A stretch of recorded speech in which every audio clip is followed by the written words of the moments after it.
বিশ্বকাপ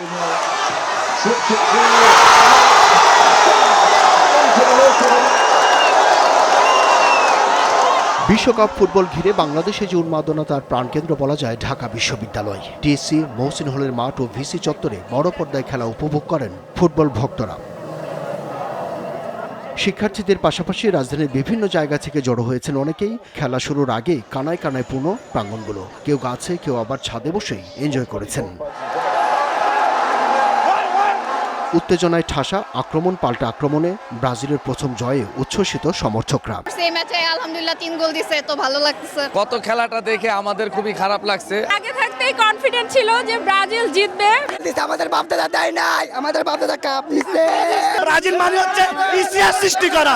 নেইমার ছাড়াই ব্রাজিলের যে পারফরমেন্স তা মেসিহীন আর্জেন্টিনা কল্পনা করতে পারে না বলেও খোঁচা দেন সাম্বা নাচিয়েরা। যারা আমাদেরকে নিয়ে ট্রল করছে আর্জেন্টিনা, আসলে আমাদেরকে ট্রল করার কিছু নাই। আমরা সার্ফ এক্সেল দিয়ে ওয়াশ করার জন্য রেডি আছি।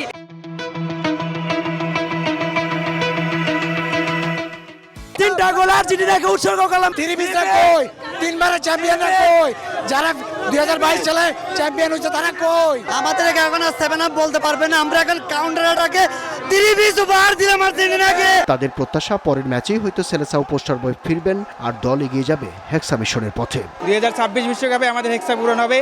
11 গোল হতো, 11 থাকে। 5 স্টারের লোক আমরা, 4 স্টার 3 স্টারের লোক না ভাইয়া। আমরা তো সবসময় লেভেলে থাকি। গ্রুপ পর্বে চ্যাম্পিয়ন না হলে রাউন্ড অফ 32-তে কঠিন প্রতিপক্ষের মোকাবেলা করতে হবে। তাই স্কটল্যান্ডের বিপক্ষে এই ধারাবাহিকতা বজায় থাকবে প্রত্যাশা হলুদিয়াদের। আব্দুল্লাহ শাফি, সময় সংবাদ, ঢাকা।